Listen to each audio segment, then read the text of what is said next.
नमस्कार दोस्तों, आप सभी का बहुत बहुत स्वागत है हमारे YouTube चैनल होम्यो योगी में। दोस्तों, आज का ये जो वीडियो है ये बहुत ही शानदार पेटेंट होम्योपैथिक मेडिसिन जो कफ के लिए यूज़ होती है उस पर है। और मैं आज से लगभग 3-4 साल पहले एक वीडियो बनाया था जिस पे बहुत सारे लोगों के बहुत शानदार रिजल्ट मिले उन्हें। उसमें हमने 3 कफ सिरप के बारे में बताया था, एक स्टोबल, एक विजल और एक बीच में रखा था एडवेन कंपनी का जस्टिन सिरप। तो आज हम ये जो वीडियो बना रहे हैं इसमें हम अभी बेस्ट रिजल्ट देने वाले 3 बहुत ही शानदार कफ सिरप के बारे में बताएंगे।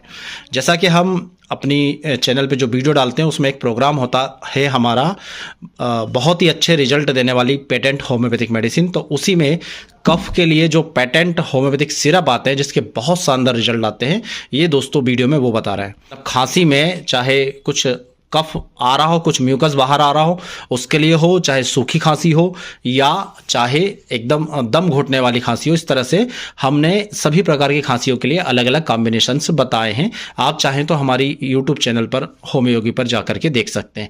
यहाँ पर मैं आपको आज कोई कॉम्बिनेशन, कोई डाइल्यूशंस, कोई मदर टिंचर का मिक्सचर नहीं बता रहा हूँ, बल्कि एक पेटेंट होम्योपैथिक सिरप के बारे में बता रहा हूँ जो आपकी खांसी, यदि आपको एलोपैथिक आप कफ सिरप काफ़ी सारा सेवन कर चुके हैं परंतु आपको कोई आराम नहीं आया, यदि आपने लंबे समय से अपनी खांसी के लिए allopathic anti allergic medicine, antibiotic, cough syrup वगैरह सभी यूज़ किए तो भी आराम नहीं आया, तो दोस्तों आप इन कफ सिरप को एक बार लेकर के ज़रूर ट्राई कर सकते हैं। और जैसा कि आप अभी कई सारे न्यूज़ सुन रहे होंगे कि एलोपैथी में कफ सिरप ने बहुत ज़्यादा नुकसान पहुँचाया, तो होम्योपैथी में कफ सिरप देखेंगे तो काफ़ी ज़्यादा सेफ रहते हैं यदि आप उनको डॉक्टर द्वारा दिए गए डोज और ड्यूरेशन के हिसाब से सेवन करें।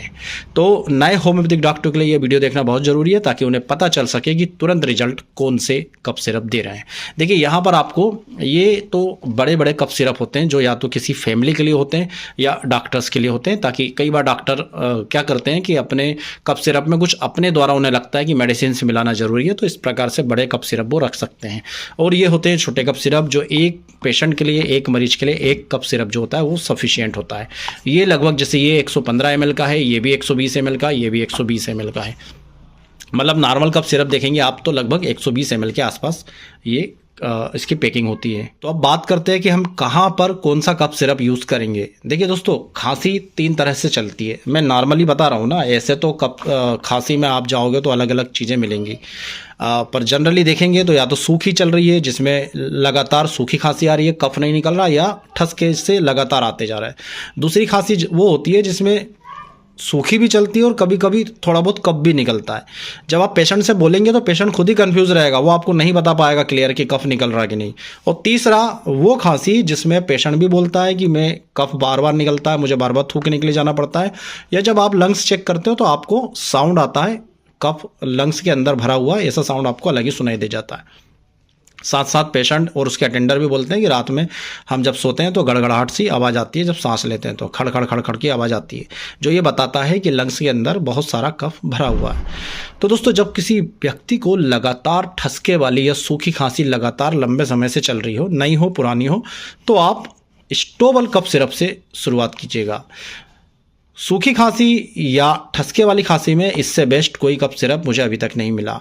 स्टोबल कफ सिरप है और इसमें बहुत सारी मेडिसिन जो होती है वो मिली होती है, जैसे पल्सिटिला है, रूमैक्स है। रूमैक्स को बहुत सारे डॉक्टर्स यूज़ करते हैं अलग से देने के लिए खांसी में, या जस्टिसिया एडेटोडा भी बहुत अच्छी मेडिसिन है, इपिकाक, स्पॉन्जिया, इस तरह से इसमें बहुत सारी मेडिसिन से मिली हुई है। 115 ml का ये पैक आता है। डोज क्या रहती है, बड़ों में आप चाहें तो यहाँ पर आपको डोज मिल जाएगी 5 ml दिन में 3 बार, और बच्चों में चाहें तो 2.5 ml दिन में 3 बार। और इसे देने का सबसे सही तरीका यह है कि यदि आप दवा को बराबर मात्रा में, कोई सा भी कफ सिरप ले लीजिए, यदि आप दवा को बराबर मात्रा में गर्म पानी में मिला कर देते हैं तो इन कफ सिरप का जो असर होता है वो और भी ज़्यादा हो जाता है। तो सूखी खांसी के लिए या ठसके वाली जो लगातार खांसी चल रही है उसके लिए स्टोबल कफ सिरप। यहाँ पर ध्यान रखिएगा, मैं यहाँ इलाज नहीं बता रहा हूँ पूरा कि आपको यही इलाज करना, बस कुछ और लेना ही नहीं है। मैं एक कॉमन आपको जनरल नॉलेज की चीज़ें बता रहा हूँ, या एक होम्योपैथिक डॉक्टर को क्या चीज़ें ज़्यादा उसकी प्रैक्टिस में दवाओं के साथ रिजल्ट दे सकती है, मैं उसके बारे में यहाँ पर बता रहा हूँ। क्योंकि क्लिनिक में तो कोई ना कोई सिरप रखना है मरीज को देने के लिए, तो कौन सा ज़्यादा बेस्ट रहेगा।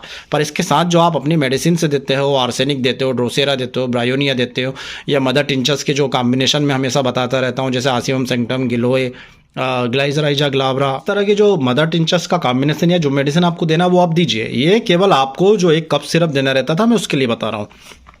साथ में बहुत सारे लोग ये शिकायत करते हैं कि उनको जब भी खांसी चलती है पूरे गले में ऐसा लगता है जैसे गले में सोर थ्रोट टाइप का हो रहा है, या गले में ऐसा लग रहा है कुछ कच्चा कच्चापन लग रहा है, या गले में ऐसा लग रहा है जैसे कोई खरोच टाइप सी लगी हुई है, गला खिंचा आ रहा हो खांसी के साथ, तो स्टोवल इसमें बहुत अच्छा काम करती है।